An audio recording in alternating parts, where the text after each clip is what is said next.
the traditional marketing where, you're calling a bunch of potential referral partners and you're trying to go out for coffee and lunch. And man, that takes time. That's how I built my business back in the day, because that's the only thing we could do. But now if I was starting out, I would just be all social for building my brand and building awareness. 100%. Hey, what's up, everybody? Welcome back to another edition of Let's Talk Marketing with In-Depth Podcast, where I'm your host, Nathan Webster. I'm excited to chop it up with you today, but I'm not by myself. I got my man, Jason. And Jason, I never asked, how do you pronounce your last name? It's Henneberry, but my best friends call me Henny. Henny. I won't say we besties yet, but I think Be we there are. soon, Nathan. We'll be there soon. I love it. And where are you from, Jason? Victoria, Canada. So west coast of Canada, just north of Washington. Wow. Well, I just left there yesterday. I'm hitting Big Sky Golf Club was the last course. Are you a golfer? I'm a golfer. Yeah, I live on near a golf course. So. Okay, what's your handicap? No, I'm not a great golfer. So I like to get out there. I like to swing, but I'm not. I don't score very well. So I'm definitely I'm like in the 20 range kind of thing. Hey, me too. I could shoot high 80s. I could shoot low 100s on any given day. I'm all over the place. So you're basically saying you're out there to have a good time. All right, y'all. So for my first time listeners, thank you for joining. For my worldwide listeners, thanks for coming back, because I wouldn't do this without you. When Jason came on the show, we were just chatting just a little bit about how marketing is everywhere, and it's a hat that all entrepreneurs wear. At some point, I don't want to say that, you have to be a marketer if you're not a marketer, but it's best to delegate it. But Jason was like, we can talk about anything, but what really piqued my interest is when he says, like, yes, I do have my own product, but I'm here to help folks understand that they need to work on their digital avatars. So Jason, for the folks that are listening out there, even watching on YouTube, can you tell the folks what you do and expand more on that? Yeah, for sure, man. Thanks. So, yeah, like you said, we're not selling anything here. We're just having a casual conversation. But so in Canada, my main business, I'm in the real estate finance space. So I've got a national brokerage, like a mortgage brokerage. And a lot of what I do is I just have to help our agents find creative ways to, attract new clients and all that kind of stuff. So I do a lot of marketing training, marketing coaching, and then marketing support. And then we have some tools that we support them with. And lately, we've been spending a lot of time trying to figure out a lot of the people in my world, they don't like to be on camera, or they don't have time. They're really busy, professionals. They know they should be on camera. They should be building out their social profiles, but end of the day comes and they just can't get to it. And it's the same for me. And a lot of people have that challenge. So we're just trying to figure out how to streamline, like, being on camera, but with your digital avatar. And how do you go from an idea to building lead magnets and scripts, and then automating that process as much as possible, or at least streamlining it? And it's tough, man. It's really hard to get a digital avatar to feel natural. And so we're just trying to figure that out right now for all the, and it's going okay. But I think if you look forward like a year or two, I think the technology is going to definitely be there. And so we're just trying to get ahead of that. We're just trying to be slightly ahead of the curve on it. Yeah, the DIY marketing has always kind of been a thing where you can kind of figure it out. Google will help you, especially if you spend money on ads. And then there's all types of SEO tools. But we're now in the world of AI, and I like to ask all my guests, since you said a year or two from now, do you think AI will take your job, my friend? No, I don't think so. I think the job will just evolve. I've been in this business a while now, and when I first started in the mortgage industry, we took paper applications down the road and gave it to the lending underwriting center, and then and the Wow. fax machine was around then at that point, but like we were hand bombing at mortgage apps, and then we were also faxing them in, and then all of a sudden we were doing applications online, and and you just like you evolve, right? Evolve. And Yeah. so I think that's all that's going to happen is we're going to evolve. We're going to get better at what we do. Yeah. And with that, when you talk about real estate helping, so you say you do lending, correct? Yeah, we're on the lending side. Now, do you do anything on helping those your broke or not brokers, but the realtors find people? Yeah, for sure. Like we do a lot of support and training on the marketing side. Like I'm really passionate about all the different ways that you can attract people into your world and engage with them and help them become clients. So do you help them with the full funnel process of, from branding to conversion and then retention? I wouldn't say branding so much, but we've got a bunch of support services that we do around our main business, like database marketing, and we've got like digital online financial magazines that people can use to attract clients. And now we're breaking into helping people with like lead magnet generation and script writing, and hopefully Okay. figuring out how to streamline that avatar process. So is this a outbound outreach that you're helping focus the attention on? Yeah, yeah, exactly. We're helping people try to build their reach out in the world so they can attract more clients. Yeah, we're not doing the work for them. We're just sort of pointing them in the right direction. Okay, okay. The reason I was asking, and if you could elaborate on it, because I know in the United States, with the property values have gone so much higher, it's it's not an American dream anymore to have an house, someone to get into a house. And when my last guests were on here was talking about it's not for first time buyers, and it's not profitable to buy a first time buyer's house. You talk about evolving. So how has the industry changed on your end on the Canada side? We've got the same challenges. Like real estate's really expensive. It's harder to qualify to buy a home, let alone afford it. Mhm. Uh, and that's where we're helping our mortgage professionals, like in our world, just helping them show people strategies, like things that move the needle. So not just, hey, here's how you can get a mortgage, but here's how you can get a mortgage and buy that home and structure your finances in a way that you don't have to sacrifice. You don't have to make a choice. Well, how do you set yourself up so you're more tax efficient? How do you set yourself up so that maybe your mortgage is helping you? The payments you make towards your mortgage are also helping you build wealth. Like there's all kinds of financial strategies out there.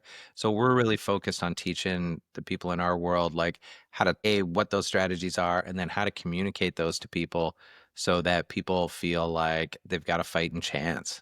To be honest, like it's tough. It's harder and harder. And I've got kids, my youngest is 15, my oldest is 19, and it's tough. A lot of what I think about is how are they going to be able to become homeowners? How are they going to be able to find the right advice? All that kind of stuff. So I put myself in their shoes, and that helps when I'm helping my partners out.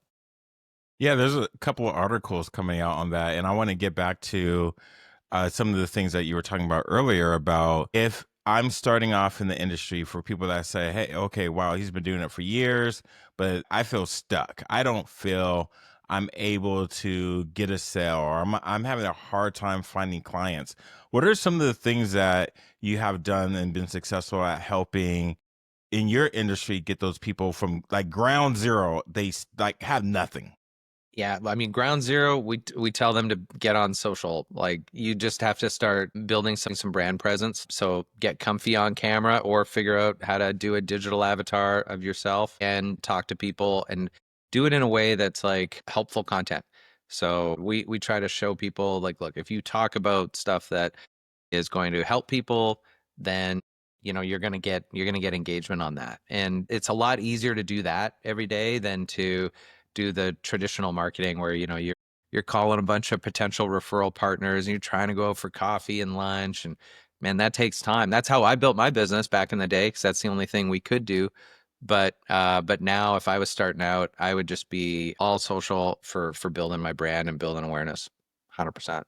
Wow. I'm not gonna ask you your age then. If you say go back, you say you got kids and everything. So you started off coffee. Pushing 50, man. Hey, I look. Pushing, like, just lightly pushing on it. Got a couple of years left. I feel you. I'm. Hey, we in the same boat, my friend. Yeah.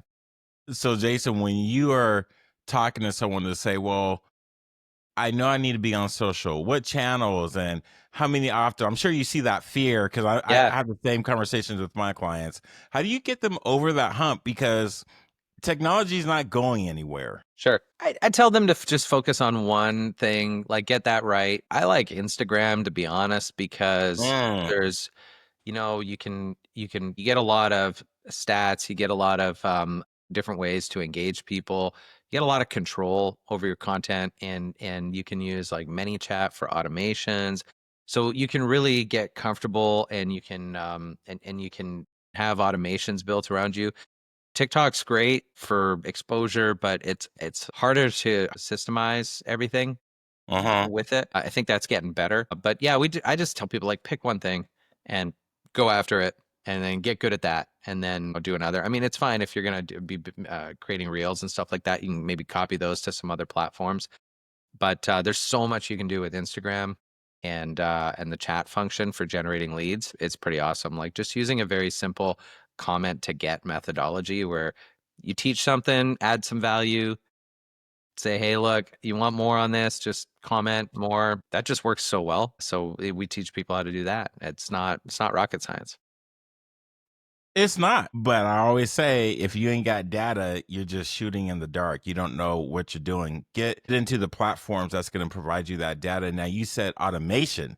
Now, I don't know if this is your proprietary I platform that don't you I don't use. have anything proprietary to sell here. We're just chatting. I'm just using things like ManyChat and stuff like that. So, Okay. yeah, we can. And just to be clear for those that are asking, is ManyChat an application you have to pay for? So there's a free version of ManyChat, and if you're just getting started, it's great because you can have up to, I think it's around 1,000 contacts or something like that in there. So you can use ManyChat for a while if you're just building your socials before you have to pay, and it's great. It's a great way to get started. Easy to work with too. And then Okay. if you break through that threshold and you have to start paying a few bucks a month, it's because it worked. Working. You don't be afraid to throw out a few shekels every once in a while. All right, so those are for the ground up folks that say, "Hey, look, I'm starting." So let's go to the next level that say, "Hey, look, I've been doing this a while, and I'm having a hard time finding contacts." What are some of those methods or skills or tools that you say have worked really well for people? Sure. So this is something that we do for people in Canada. I find this strategy works really well. If you don't have this, also works for new people. If you've got, let's say you've got a bit of a social media presence established, but you still don't have lots of reach. One of the things we do is we have this digital magazine. It's called Breaking Bank. It's a finance magazine, and we give it to all our partners. And so basically when they send traffic to the site rebrands itself to them. So it looks like it's their own digital magazine. So we're Mm, publishing articles on a weekly basis related to that industry. It's pretty straightforward. So if you're a mortgage broker, you can send your mortgage clients there, and all the articles are mortgage related, and it just looks like it's your site. And so I've got lots of different people using the same platform. And then what we teach them to do is reach out to other financial professionals, people that they need to connect with. So, like financial planners or realtors or accountants, that type of thing, and invite them to be guest authors on their platform. So, same way that you've invited me here to be here today, and I appreciate that, Nathan. You can do that, have a podcast and invite someone to be a guest on a podcast, have a digital magazine, invite someone to be featured as a guest author on your blog. Like I call it a digital magazine, but it could be a blog, whatever. Doing that kind of outreach to someone, it works like really, really well. Like if you reach out to a financial planner and you say, hey, I'd like to feature you on my blog, they're going to be like, sure, I'd love to be featured. Thank you. And you write the article for them. And so what ends up happening is that person's going to share that content with everybody in their world. And so you can really dramatically increase your reach that way. So you get an opportunity to talk to a potential referral partner, build a relationship, you get to help them out, and you get to essentially, like I said, hijack their database and their reach and maybe get more exposure. That's a really cool strategy. Anybody can do that, any industry. You just have to set yourself up to do it. And it's not super hard. But what I've learned is, I've done a lot of testing on that. The conversion rate, when you reach out to a complete stranger and invite them to be a guest at some level, if it's relevant, if what you're inviting them to do is relevant to them, you get a very high conversion rate on that. And you know mm, this, right? This is yeah. your world. You do Oh, this. I do. So, Yes. whatever industry you're in, think about who do you need to reach, and then build something that matters to them. Build a blog or build a digital magazine that would matter to them. Don't do it for you. Do it for those partners, and then invite them to be featured on it. and you'll get like high conversion into like building new relationships. Now you said it 3 times, and I was like, "Okay, this is the last part of the funnel of what's behind me, AIDA, the awareness, interest, desire, and action, of where the funnel of any marketing strategy is the conversion. You married sales and marketing, folks. So for those that are, and this is for those that are still watching, still listening, say, "Okay, look, I'm not a starter. I've already got contacts. I'm already going. Jason, I'm having the hardest time with conversion. Okay. How do you help them? Because maybe they're, I don't know your industry, but they've already like what did 10 walks and houses or whatever the case may have been, or applications, and they haven't closed. Well, that's tough. So when you say conversion, you're like, I have a lead and I need to convert it. That's tough because it's hard to say there's a one size fits all because how you convert a lead in the mortgage industry is different than how you're going to convert a lead in the real estate. If you're going to be a realtor, different in your world. I'd say one of the things that people have a hard time with though is just how to get the lead in the first place. What I find works really well is that comment to get structure for social. So if you teach something and so niche down is the first thing. Like, if let's say you've got this sort of bucket, you're like, I want to help people between here and here, whatever that bucket is. Hmm. That's fine. That's great. Niche down, pick something that's really unique and focus and just talk about that. You're going to pick up all the people, you're going to be like stand out more, and then you're gonna pick up all the other people too. Like Right. they're gonna want like so as an example, if you're in the mortgage space and you want to help homeowners between the age of 30 and 50 kind of thing buy their first home or upgrade their home. Well, if you talk about a specific financial strategy around how you can pay off your home, 10 years ahead of schedule, you don't have to talk broadly. You just focus on the one strategy that shows people how to pay off their home 10 years sooner. And you just focus on that. And all your content is around that. And you educate and educate and educate. And then every once in a while, you drop a comment to get type thing. So, like, hey, if you want to learn more about this strategy, comment strategy, and I'll send you the full guide, and that's it. You will blow up. Like you'll get way more engagement because you're adding value and you're giving someone a reason to engage.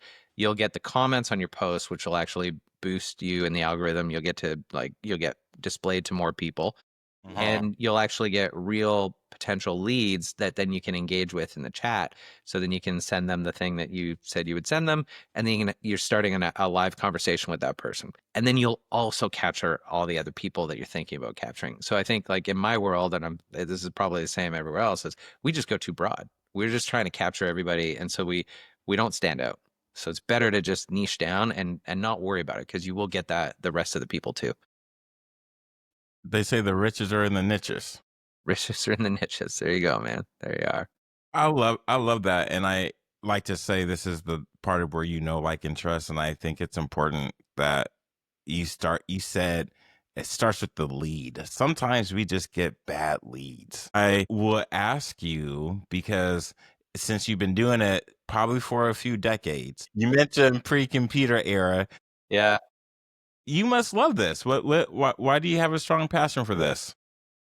Ah, I don't know. One thing led to the other. I mean, I get a kick out of marketing. I've always back in like '05, '06, '07, had a big marketing program. We did radio and bus ads, and Wow. we tried some TV stuff. It didn't work, but we dropped flyers on people's homes, and we sent people to seminars to learn about real estate. And that's where I got the bug. But that was very expensive. It was like you're printing flyers and sending them out Oh to yeah. people's homes, and you're doing Yeah. bus ads, like, but that's what you did back then. Like in '06, like nobody was watching videos on social media, not really. So No, so you no. had to you had to find a way to capture people and get them in. But over like a 2-year period, we put like 20,000 people through seminars, in-person seminars, Thursday night at the local library, that kind of stuff. And then as time went on, it just like it's been kind of a cool decade or last 10 or 15 years, things have really opened up, and now you can educate people Hmm. remotely, cost effectively. You can book meetings, you can get to see people without having to leave your office. So just every step along the way, it's just been an improvement on what I used to do. And so I'm just passionate about it. I just like evolving it. And now we're talking about doing digital avatars, which is like, a year ago, we probably wouldn't have been having this conversation. So it just keeps evolving and it's fun. How would here? Let me. I want to word this correctly because some like I got kids too, and I try not to. My background is I went into the military right after high school, and then I reluctantly, accidentally went into college, and I fell in love with it. Um, which allowed me, when I have my college professor hat on, I try to remember me being in those seats and what I was going through. And so it's really been a, a interesting journey to tell my kids to go out there and find a occupation or a career. It's like, I don't know what's going to be available for Yeah, them in 5, 10 years. So for those that say, hey, look, I've been trying to find something that works for me. If someone's watching this and say like, I really want to get into this, how do I know this is going to be for me? What would you say to them? sure. Like any business, any kind of thing. Yeah. So I've got the same thing. Like, I've got my kids. I'm for education if you need, like I went to college too. So you and I both we went to college. I did a business thing. What did you take when you went to college? I did public affairs, and so I was going into politics to be a lawyer, and then I have an MBA. Sure. Okay, cool. So that helped you like public affairs and stuff like that. So you know how to communicate and that's like helping you in your day-to-day now and all that. So that's great. So you and I, when we went to school, we both believed that we could like spend 4 years on something. And at the end of that 4 years, there's a bunch of pathways. Like you could go Right. down all these paths. It sets you up to go down those paths. So to your point, it's like, how do you know things are moving so fast today? How do you commit yourself to a 4-year degree now, spend all the money, not knowing if the jobs that are currently on the back end of that degree will even exist 4 or 5 years from now? That's a True. tough thing, right? Right. I don't have the answer to it, by the way. I'm just pointing out that it's very difficult. So I've got kids, you've got kids. How do you point them towards whatever vocation they're going to study with confidence that on the back end of that, there's a career waiting for them? I don't know the answer to that, man. That's a hard thing. Would you point him to you? And I'm asking for people that want to know, like, I Yeah, want to do what Jason does. sure. So I'll tell you, so I've got 3 kids. I'm not against education, but I'm for education when you need it to do the job. So if you want to be a nurse, you want to be an engineer, you know, whatever. You want to be something that you just can't do that thing without the certification. Like it's against the law, that kind of Right. thing. You can't Right. go provide medical treatment to someone unless you're a doctor, right? So, or a nurse. So, if you need that designation, then you should go get education for if you're passionate about doing that thing. But if you don't need the designation, then I'm way more leaning towards don't go to school, just start doing the thing. Just like Uh-huh. get out there and do it. And I live that advice. So I got 3 kids, and one of them is kind of leaning towards engineering. So that's she's probably going to end up going to school for that. My oldest is more entrepreneurial minded. I shouldn't say more entrepreneurial minded because my youngest is also entrepreneurial minded, but she's going to be an entrepreneur in the engineering space. I could Mm, tell. But my oldest is like, he just wants to build a business. And so we did not recommend that he go to school. We were just like, why don't you just get started? And so he's been out of school for 2 years now, and he's built a social following. He started with personal okay. brand. So we just focused on personal brand, not knowing what he wants to do. And we were just like, just get your brand built.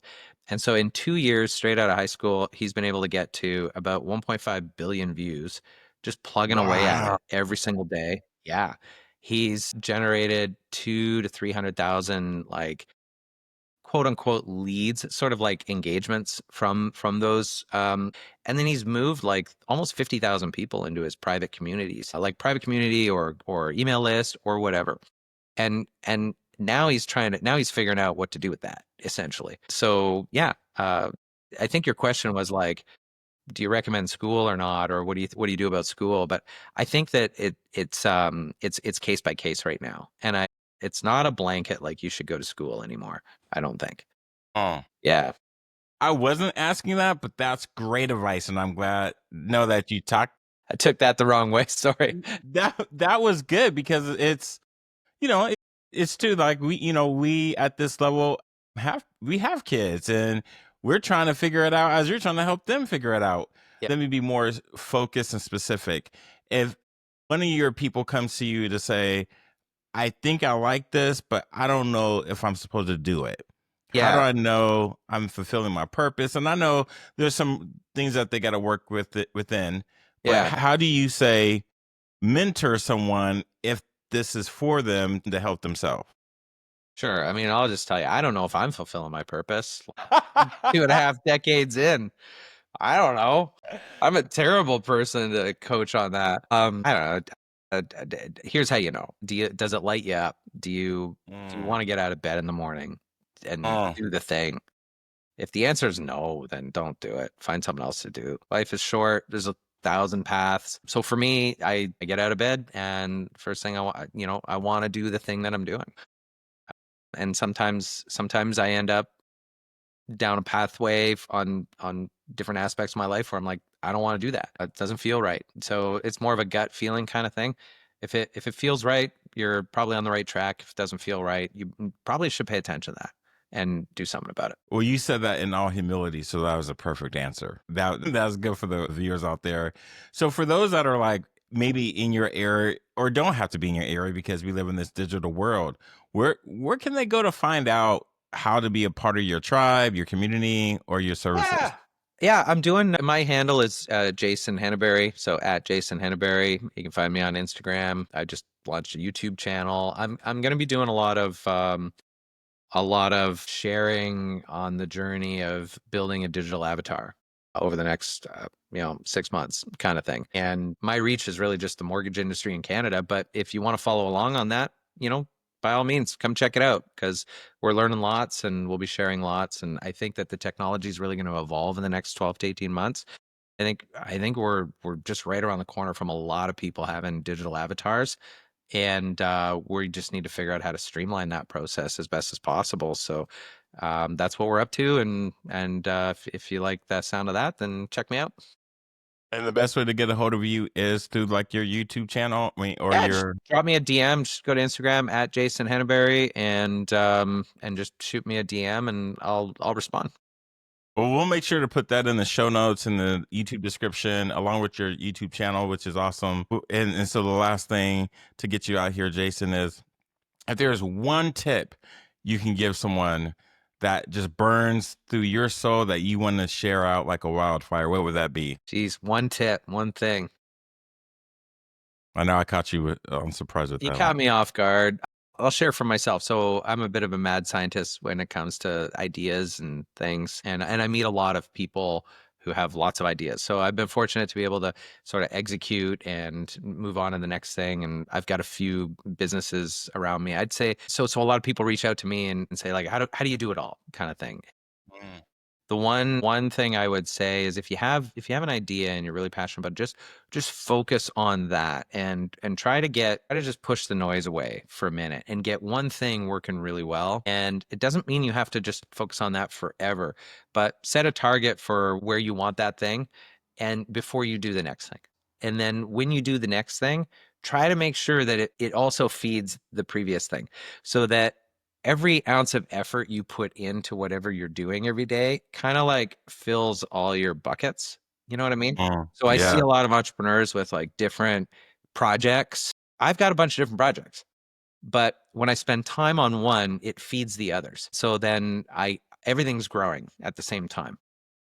So just try to that's like really important. And you see this with like big entrepreneurs who are really successful. I mean, look, I'll just throw Elon out there. He's got like $8 billion businesses, but at the end of the day, he's got some master plan, and each of those is a critical part of the overall bigger picture for him. And Hmm. I'm not going to pretend to say I know his master plan, but that's the kind of idea is don't spread yourself too thin. And if you're going to add new, make sure it feeds the old. Whew.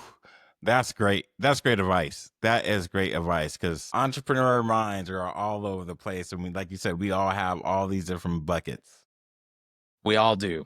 It's yeah, yeah, we all do. I'm guilty of it too, man.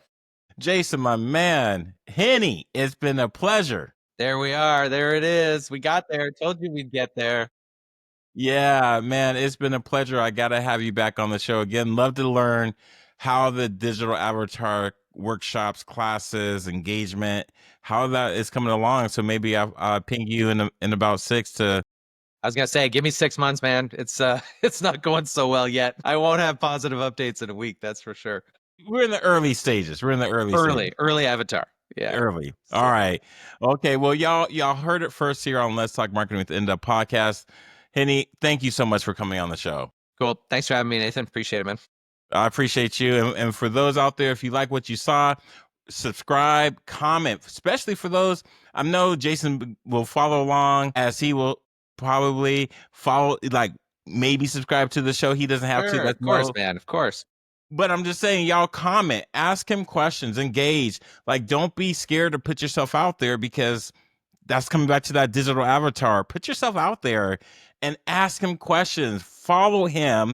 And as we build this ecosystem, don't forget to just be who you are. Be yourself. And until next time, I wish you nothing but the best. So dream big and Godspeed.